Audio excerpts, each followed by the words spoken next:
दिन तक हो गए। और इस 10 साल में, जो 10 साल की सरकार है, 80% से लाकर 16% में घर कर दिया। आज ये 16%, केवल 16% बिल या 16% मुद्दे स्टैंडिंग कमेटी में आते हैं चर्चा करने के लिए। यूनाइटेड किंगडम के जो है, जो पूर्व प्रधानमंत्री थे, यूनाइटेड किंगडम प्रधानमंत्री, इंग्लैंड के प्रधानमंत्री, अभी नाम स्किप हो गया सॉरी, लेकिन उन्होंने ये कहा था कि पार्लियामेंट जो है 99% जो समय किसका जाता है, 99% जो है वो पार्लियामेंट में जाता है और 1% केवल कमिटीज में जाता है।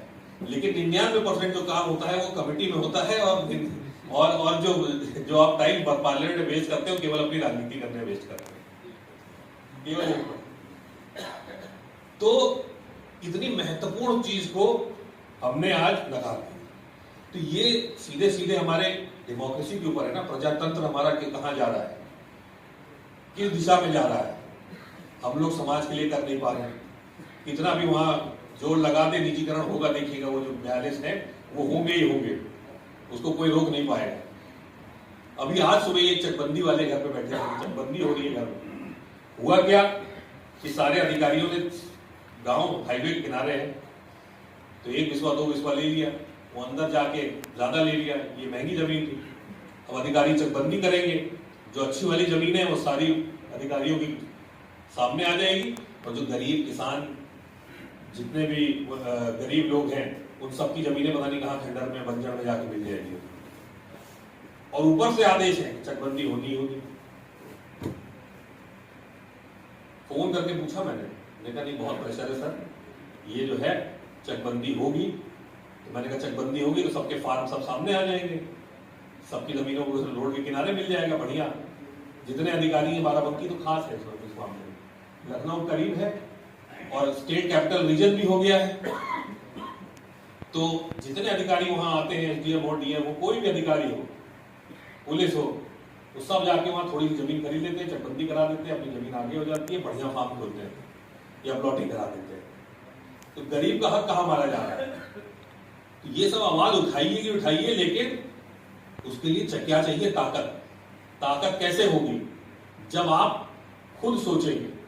मैं बता दूं, हम लोग को कांग्रेस में, हम लोग उत्तर प्रदेश में कोई वोट बैंक है, जितना हमको जीतना है अगर, तो गांव गली गली, चप्पे चप्पे, धूल फांकिए, पैदल चलिए, पांव छुइए, लोगों को जागरूक करिए।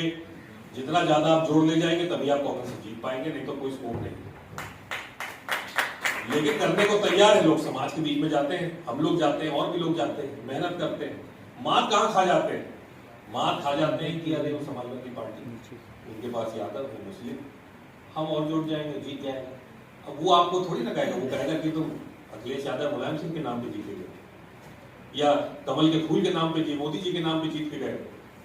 कहेगा छोड़ो, मेहनत करने का क्या फायदा। तो हम लोग को, समाज को एक जागरूक होना पड़ेगा पॉलिटिकली, कि जो आपके लिए मेहनत करने के लिए तैयार है, जो आपके लिए घूम रहा है, और जो पढ़ा लिखा है, जो कम से कम कुछ कर तो सकता है, तो जब हम अपनी मानसिकता को इस तरह से बदलेंगे, तभी पॉलिटिकल पार्टी, गुंडे, मवाली, इन सबको वो टिकट देना बंद करेंगे। तो सीधे सीधे होगा। बहुत अच्छी बात उन्होंने कही कि राजनेता यहाँ बैठे हैं, इनसे पूछिए हमारी शिक्षा के लिए क्या किया। एग्जैक्टली मैं अपने भाषणों में यही कहता था। 1-2 लोग हैं यहाँ में जो साथ में गए हैं भाषणों में, पूछ लें आप चाहे से। मैंने कहा मैं कांग्रेस पार्टी या गठबंधन की तरफ से वोट मांगने नहीं आया हूं आपसे, मैं इसलिए वोट मांगने आया हूं कि मैं यहाँ पे इंडस्ट्री ले आ सकता हूं ताकि कुछ नौकरी तो मिले। मैं यहाँ पे इसलिए आया हूं कि पेपरमिंट में जो टैक्स लगा है वो मैं हटवाने का प्रयास करूंगा। पहली स्पीच में मैंने किया, उसका रिप्लाई भी आया निर्मला सीतारमण की तरफ से। तो ये सब मैं बोलता था वहां पे जाके। मैं ये नहीं कह रहा हूं कि आप हाथ के पंजे में वोट करो, आप मुझे वोट करो क्योंकि मैं आपके लिए लड़ाई लड़ूंगा। तो अगर इस तरह से आप मानसिकता बना ले, सबसे आपके दरवाजे पे जो वोट मांगने हैं उससे पूछिए कि तुम क्या सोचते हो, कैसे करोगे। ये जो इतने सारे लड़के पूरे गांव में, पूरे शहर में बेरोजगार बैठे हैं, लड़कियां जो बेरोजगार बैठी हैं, इनकी नौकरी कैसे लगाओगे, इनकी शिक्षा फ्री कैसे करवाओगे, इनके अच्छी शिक्षा कैसे दिलवाओगे। जब ये सब सवाल पूछने लग जाएंगे ना, तो जो हवाई वाले होते हैं वो अपने आप पहले भागेंगे आपसे, बात ही नहीं करेंगे। तो खतरे में है। तो ये हम लोगों को जब अपनी थिंकिंग चेंज करनी पड़ेगी।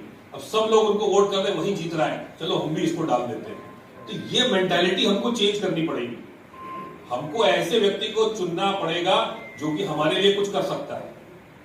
और जब सब धीरे धीरे समाज जब पूरा जागरूक हो जाएगा, जब सब यही एक बात कहने लगेंगे, तो फिर बदलाव आना मतलब सुनिश्चित है कि बदलाव आएगा।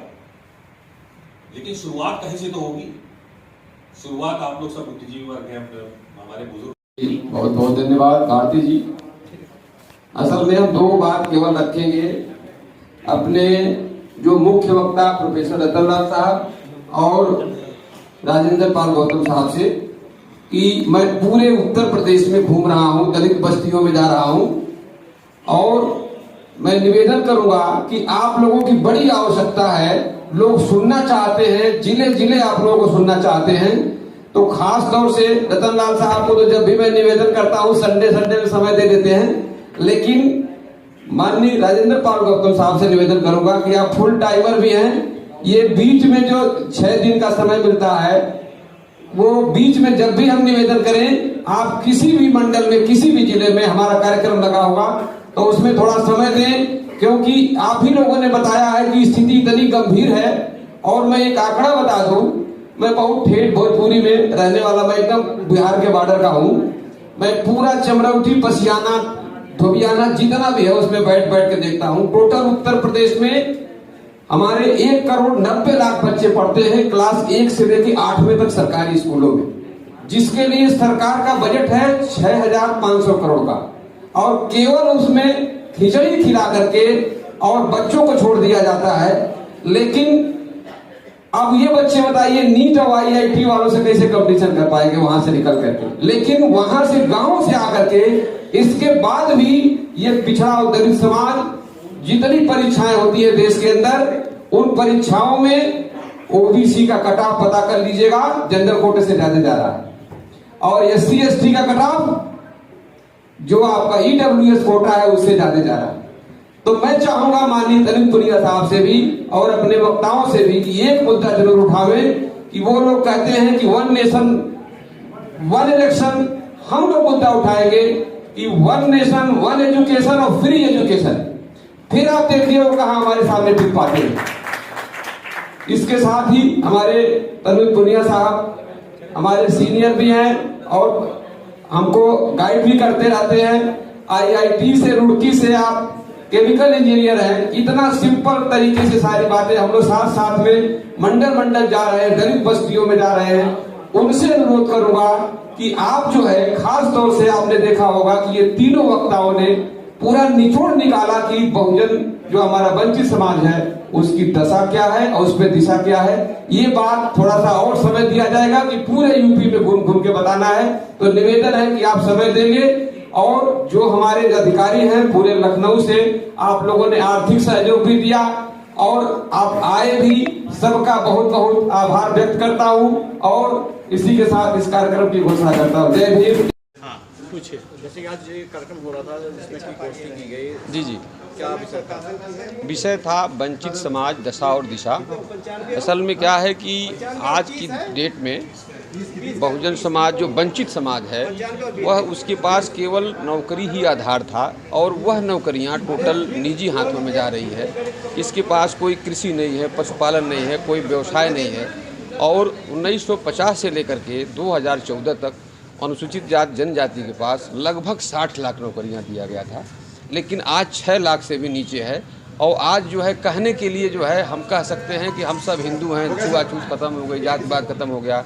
लेकिन आज जो है एक चमार भोजनालय खुल जाए, पासी भोजनालय खुल जाए, भंगी भोजनालय खुल जाए, तो सवेरे से लेकर शाम तक हमारी बोहनी नहीं हो सकती। ये समाज में स्थिति है। तो सब वंचित समाज के बुद्धिजीवी जुट रहे हैं, उस पर चिंतन मंथन हो रहा है कि दशा ये है और दिशा क्या होनी चाहिए। ये विषय था आज। क्या संदेश देंगे आपका? अब ये संदेश ये है कि सब लोग बैठें, सब लोग दिशा तय करें। ये कार्यक्रम पूरे हम 18 मंडल में ले जाएंगे, और जितने हमारे राष्ट्रीय स्तर के वक्ता हैं, प्रोफेसर रतन लाल जी हैं, राजेंद्र पाल गौतम हैं, तमाम बुद्धिजीवी उत्तर प्रदेश से हैं, यूनिवर्सिटी के प्रोफेसर हैं, एडवोकेट्स हैं, ब्यूरोक्रेट्स हैं, सबको हम जुटाएंगे जो वर्तमान में है, जो रिटायर में है, वहाँ में बैठें और सब लोग अपनी दशा और दिशा पे अपनी राय व्यक्त करें।